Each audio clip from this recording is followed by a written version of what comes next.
So hey guys, it's Zions again. More Black Ops 2, but one of the things that I want to do for myself and for you is, even though it's a new game and a game a lot of Battlefielders don't want to see posted, I don't want to change my commentary style, the way I talk, my topics, my interests, any of it. I want all of it to be the same as it's always been. And so, because I'm a fledgling game designer, and it's getting old even for me, I thought I'd talk about one of the things that I noticed first in Medal of Honor Warfighter and then in Black Ops 2. And that thing is sharing assets. Now, when I say it, assets is a video game term, or at least an industry term as I understand it. Basically, it's any animation, model, texture, map. Those are what I think are termed assets. And when you look at the guns in Medal of Honor, or the guns in Black Ops, or the guns in Battlefield, the animations they use, the sounds they make, all of that has to be created by someone using some method. And I would imagine, at least for first-person animations, you use motion capture, which, for those of you who don't know, it's those little white balls on the big black suit. I know that sounds disgusting. And special cameras capture each of those little white balls, which are in fact nubs, and I know this just sounds horrible, but that captures the movement of the human, because we as humans cannot yet correctly model a human animation. So the animation of a guy unloading the magazine and putting in a new one, the smoothness of that animation, especially in Call of Duty games, is not possible with the human hand. So you have to motion capture it. And when it comes to games that build off of other games, especially Call of Duty, but Medal of Honor to some extent as well, when you don't have enough time to get everything done, and a lot of them don't, especially with Black Ops 2, when they were building almost everything from scratch except, the engine, they had to make some cuts in time someplace. So, what I think they did, and what Medal of Honor did as well, is Danger Close talked to DICE and said, hey, can we use some of your animations? DICE, of course, being the friendly people they are, said yes. The same goes for Black Ops 2. A lot of the animations, not all of them, the MSMC being one of them, that has a unique animation, I think. They have animations that have been used in previous Call of Duty games.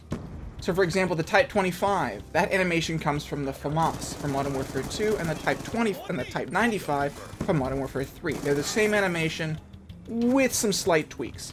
The TAR animation is almost exactly the same. The tap at the end of it was added to make it a little more Treyarch. The Scorpion Evo uses the UMP-45's animation from Modern Warfare 2 and Modern Warfare 3.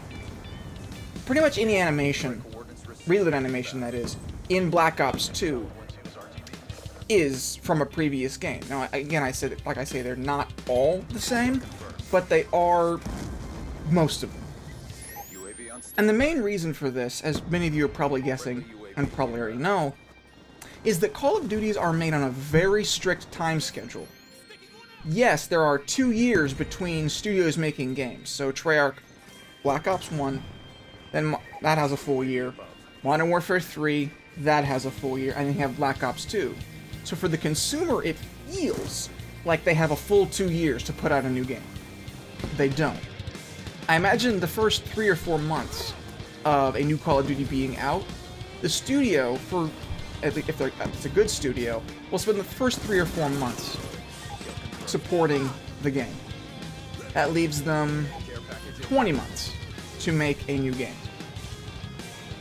But then they have to work on DLC maps if they weren't already made during the game's development. And that usually takes more than 2 months, yes. But, they would have been working on those in addition to the actual game. So, we're at 18 months now. 18 months is not a lot of time to make a completely new game. Battlefield Bad Company 2 and Battlefield Bad Company 1 were made on the new Frostbite engine. And over the course of 4 years, we got Frostbite 2. Writing a new engine, and I hope that Skulls will back me up on this, especially a game engine which I've asked him, and he said it's probably hundreds of thousands of lines of new code. That doesn't take 2 years. That doesn't take 3 years. That takes a minimum of 3.5 to 4 years, I would think. I mean, I don't know, I'm not a software developer, but it takes a hell of a long time. And so, when you have 18 months to make a new game, like I say, you have to cut something. And so they cut the animations, which means they don't have to spend as much time in the mocap studio. They don't have to spend as much time in the sound studio because they can just sort of mishmash different types of sound. And so they can focus on the maps, and the single player, and the multiplayer, and the zombies. They can focus on all the things that they need to make the product live, and live for a long time, long enough for the next developer to come up with the next Call of Duty. Every year, Call of Duty gets a bad rap, and the developers get a bad rap for not reinventing the whole engine. Because, as we know, Call of Duty has run on essentially the same engine since COD 4.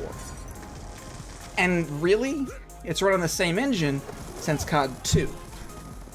Have there been major iterations of that engine in that time? Of course there have been.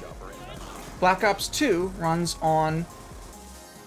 the base of it is the IW3 engine, or the COD 4 engine, which was modified for World at War, modified again for Black Ops, and then they iterated it a 4th time for Black Ops 2. Now, people could say this is good, people could say this is bad. It's not good or bad or indifferent as far as I'm concerned, because they're not fixing anything that's broken.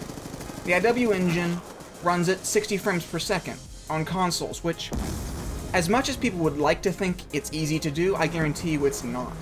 There's a whole lot of sacrifices you have to make as far as lighting and sound and all these things in order to make that work. Why do you think Battlefield runs at 30 frames per second? It's not because the developers don't want it to run at 60 frames per second, because I guarantee you it runs a whole of a lot better at 60 frames. I run at higher than 60 frames. And going from console Call of Duty at 60 to PC, where I run upwards of 120, there's a huge difference. So, people complaining that we need to rewrite the whole Call of Duty engine. No, you don't, because it works. And while I think that there needs to be a new iteration every year, they need to keep improving, I have yet to see a need for a completely new engine.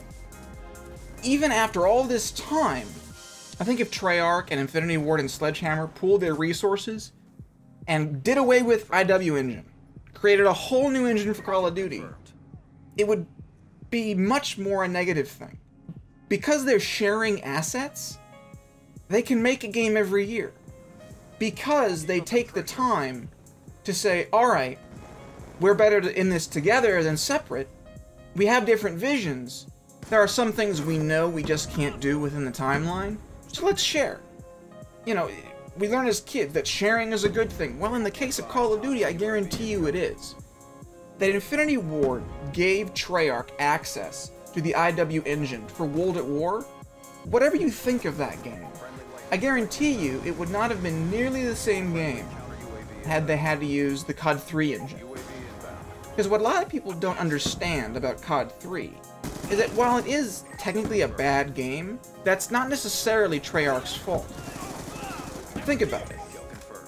Modern Warfare 2, Black Ops, Modern Warfare 3, World at War, COD 4 were made in around 18 months. And yes, COD 4 did a lot in those 18 months, but they had millions and millions of dollars. COD 3, 8 months. They didn't have access to anything, and they had a year. You can't make a game in a year, and if you think you can, I would pay you a whole lot of money to see it.